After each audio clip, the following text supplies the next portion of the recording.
સુરતના લિંબાયતમાં આવેલા નીલગિરી પાસે રહેતા પરિણીતી પ્રેમિકાના ઘરે જઈ અપરિણીત પ્રેમીએ જરાઈ દવા પી આપઘાત કરી લેતા ચકચાર મચી ગઈ છે। સુરત શહેરના લિંબાયતમાં 23 વર્ષીય પ્રેમીએ પ્રેમિકાના ઘરે આપઘાત કર્યો હતો। નીલગિરી પાસે રહેતી પરિણીતી પ્રેમિકાને અપરિણીત પ્રેમી રોહિત જાધવ મળવા ગયો હતો, ત્યારે પ્રેમિકાનો પરિવાર જોઈ જતા યુવક સાથે બોલાચાલી થઈ હતી। પ્રેમીએ પ્રેમિકાના ઘરે જઈ ઝેરી દવા પી આપઘાત કરી લીધો હતો। પ્રેમી સારવાર અર્થે સિવિલ હોસ્પિટલ ખસેડવામાં આવ્યો હતો, જ્યાં પ્રેમીએ રોહિત જાધવનું ટૂંકી સારવાર બાદ મોત નીપજ્યું હતું। મૃતક રોહિતના જાધવના પરિવારે પ્રેમિકાના પરિવાર પર ગંભીર આક્ષેપો કર્યા છે અને પ્રેમિકાના પરિવારે જ રોહિતને માર્યો હોવાનો આરોપ લગાવતા લિંબાયત પોલીસે હાલ લાશને પીએમ અર્થે ખસેડી ગુનો નોંધી તપાસ હાથ ધરી છે।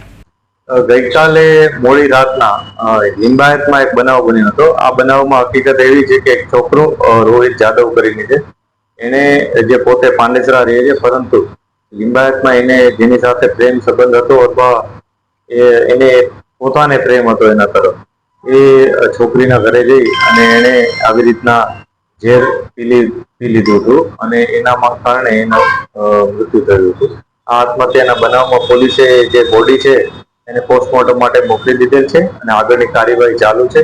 પરિવારજનોની કેટલીક રજૂઆતો હતી કે જેમાં એમને કીધું હતું કે આમાં એમને કઈક વસ્તુઓની શંકાઓ છે, તો પોલીસે આ બાબતને ધ્યાને લઈ અને એમને જે પણ ક્વેરી છે એને જે મેડિકલ એવિડન્સ મળશે એ મુજબ આગળ હેન્ડલ કરવાનું નક્કી કર્યું છે। જે પણ મેડિકલ એવિડન્સ મળશે એ મુજબ જ આગળની કાર્યવાહી કરવામાં આવશે।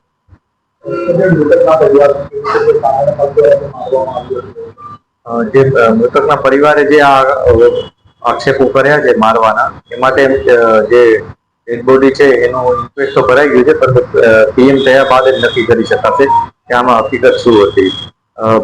જે પ્રકારની ઇન્જરી આવશે એ પ્રકારે અને જે કારણથી મૃત્યુ થયું છે એ કારણ પણ એમાં સામે આવશે અને એના આધારે અમે આગળની કાર્યવાહી કરી શકીશું।